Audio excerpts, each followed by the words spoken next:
Hello friends, आज की हम क्लास में हिंदी पढ़ेंगे। हिंदी में हमारा आज का टॉपिक होगा वर्ण। वर्ण क्या होता है? वर्ण जिसके टुकड़े नहीं किए जा सकते वही वर्ण होता है। तो वर्णों का जो व्यवस्थित क्रम होता है वो हमारा वर्णमाला कहलाता है। ओके, जो वर्ण क्या होता है मतलब क ख ग घ या अ आ इ ई ये सब हमारे वर्ण हो जाते हैं। ओके, जो वर्ण हमसे इधर से क्वेश्चन पूछ लिया जाता है कि भाषा की सबसे छोटी इकाई क्या है और सार्थक इकाई क्या है, या तो छोटी इकाई या सार्थक इकाई, तो हमारा इधर वर्ण आएगा। और अगर हमसे ये पूछ लिया जाए कि भाषा की बड़ी इकाई क्या है तो हमसे शब्द पूछा जाएगा, तो हमारा आंसर शब्द होगा। और अगर यहाँ से पूछा जाएगा कि भाषा की सबसे छोटी सार्थक इकाई क्या है तो हमारी वो होगी शब्द। नेक्स्ट हमसे पूछे जाते हैं कि वर्ण कितने प्रकार के होते हैं। वर्ण दो प्रकार के होते हैं, स्वर और व्यंजन। स्वर में हमने आज तक पढ़ा है 11 स्वर होते हैं, बट ये कुल मिला के हमारे 13 हो जाते हैं, जिसमें हमारे 2 अवयव यहाँ भी जुड़ जाते हैं। ऐसे हमारे व्यंजन 33 होते हैं, बट इसमें संयुक्त और द्विगुण व्यंजन ऐड होकर हमारे 39 हो जाते हैं। तो कुल वर्णों की संख्या हमसे पूछी जाती है, तो इसमें हमारा 52 हो जाएगा कुल वर्णों की संख्या। ये हमें कंफ्यूज करने के लिए मोस्टली पूछा जाता है। अब इधर हम पढ़ेंगे स्वर के प्रकार। स्वर के प्रकार क्या होते हैं? स्वर हमारे 3 प्रकार के होते हैं, हर्ष स्वर, दीर्घ स्वर और प्लुत स्वर। तो इनमें हम डिफरेंस कैसे देखेंगे? तो इनको मैंने शॉर्ट में आपको लिखा हुआ है, टू द पॉइंट, तो आप इसको देख के समझ जाइएगा। फर्स्ट हम हर्ष स्वर के बारे में पढ़ेंगे। हर्ष स्वर होते हैं उच्चारण में कम समय लगता है, जैसे अ, ई, उ। इसमें हमें क्या लगा है? कम समय लगा है। अ, ई, उ, इसमें कम स्वर लगा है, तो इसलिए ये हर्ष स्वर होते हैं। इसे हम एक और उससे पहचान जाते हैं, इसे एक मात्रिक स्वर भी कहा जाता है। तो हमसे एक क्वेश्चन पूछा जाता है, हर्ष स्वर क्या है या एक मात्रिक स्वर क्या है, इनकी पहचान करिए आदि। सेकंड हमसे पूछा जाता है दीर्घ स्वर के बारे में पढ़ेंगे। तो दीर्घ स्वर को हम द्विमात्रिक स्वर भी कहते हैं और इनकी संख्या 7 होती है। जैसे हर्ष स्वर की संख्या 4 होती है, इनकी संख्या 7 होती है। इसमें बड़ा बड़ी ई, जिसमें हमें ज़्यादा समय लगता है। हर्ष स्वर से थोड़ा सा समय जिसमें ज़्यादा लगता है वो हमारे दीर्घ स्वर होते हैं, जैसे आ, बड़ा आ, बड़ी ई, बड़ा ऊ, छोटा ए, बड़ा ए, बड़ा ए। तो ये हमारे सब क्या होते हैं? दीर्घ स्वर होते हैं। इनकी संख्या भी पूछ ली जाती है, दीर्घ स्वर कितनी संख्या के होते हैं, हर्ष स्वर कितनी संख्या के होते हैं।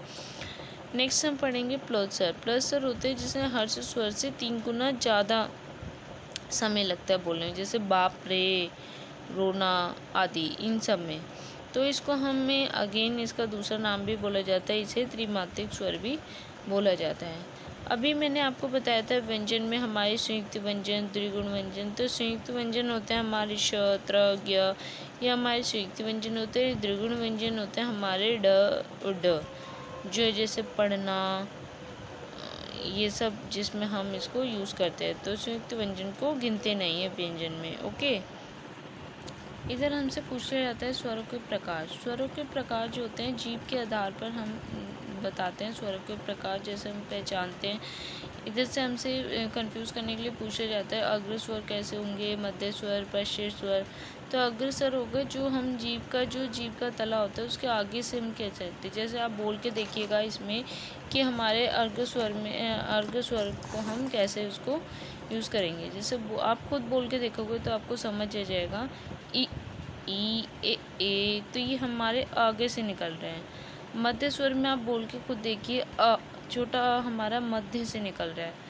और तीसरा हमारा पश्चिम स्वर हमारा जीभ के पीछे तले से निकलेगा, जैसे बड़ा आ, उ, ए। तो ये जो तीनों का डिफरेंस है, आप जब इन वर्णों को खुद बोल के देखेंगे तो आपको खुद समझ आ जाएगा। फिर व्यंजन के के जो भेद होते हैं वो हमारे व्यंजन के भेद हम इधर पढ़ेंगे। स्पर्श व्यंजन होता है, अंतस्थ व्यंजन होता है, ऊष्म व्यंजन होता है। स्पर्श व्यंजन जो जीभ बोलते समय ऊपर हमारे तालु से स्पर्श होती है, इसलिए हम इसे स्पर्श व्यंजन कहते हैं। जैसे आप खुद बोल के देखो, क, ख, ग, घ, ण, ये सारे हमारे बोलते वक्त हमारे उसमें तले में ऊपर ये स्पर्श हो रहे हैं, तो इसलिए इसको स्पर्श व्यंजन कहते हैं। इनकी संख्या 25 होती है। अब इसमें भी पहचान हो जाता है, जैसे हमसे पूछ लिया जाता है एमसीक्यू में, हमसे ये क्वेश्चन इधर पुट आउट हो जाता है कि हमारा कंठ स्वर क्या होता है। कंठ स्वर जिसको बोलने में हमारे गले का यूज़ हो रहा है, जैसे क, ख, ग। इन वर्णों को जब आप खुद बोल के देखेंगे तो आपको इनका डिफरेंस बहुत अच्छे से क्लियर हो जाएगा। तालु जिसे हमें तो बोलते समय हमें तालु की मदद पड़ रही है, जैसे च, छ जिसमें हमारा ऊपर से यूज़ हो रहा है ताला। मूर्धा स्वर होते हैं जिसे हमारे उसमें एक कर्व शेप में आ जाते हैं, जैसे ट, ठ, जीभ हमारी एक कर्व शेप में चल जाती है। दांत स्वर होता है जिसमें हमारे दांतों का थोड़ा सा यूज़ होता है, जैसे त, थ, जो जीभ हमारी दांतों के बीच में थोड़ी सी आकर अटक जाती हैं। होठ में जिसमें हमारा बोलते समय होठों का उपयोग हो रहा है, जैसे प, फ, ब। तो आप जब इनको खुद बोल के देखेंगे तो इनका डिफरेंस आपको खुद बहुत अच्छे से क्लियर आउट हो जाएगा। ऐसे हमारे अंतस्थ व्यंजन होते हैं। अंतस्थ व्यंजन हमारे 4 प्रकार के होते हैं, जैसे स्पर्श व्यंजन हमारे 25 होते हैं। अंतस्थ पूछा जाएगा तो ये हमारे 4 प्रकार के होते हैं, जैसे य, र, ल, व।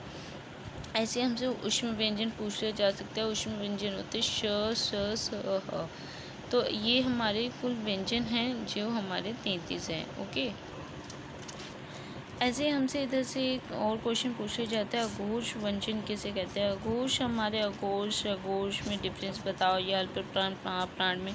ये एमसीक्यू में पूछा जा सकता है और बहुत कंफ्यूज तरीके से पूछते हैं और बहुत कंफ्यूजन भी क्रिएट होता है, तो प्लीज़ इसे ध्यान से पढ़िएगा। जब तक आप इसकी खुद बोल के प्रैक्टिस नहीं करेंगे तो आपको समझ नहीं आएगा। अघोष होते हैं जैसे बोलते वक्त कंपन ना हो, ठीक है, जैसे क, ख, जैसे बोलते वक्त कंपन नहीं होता। क वर्ग ले लो, च बोल लो, श, स, ह, इन्हें बोलते वक्त कंपन नहीं होता। फिर होता है सघोष, जिसे बोलते वक्त कंपन हो, मतलब ग, घ, ण, इन सबको बोलते वक्त कंपन होता है।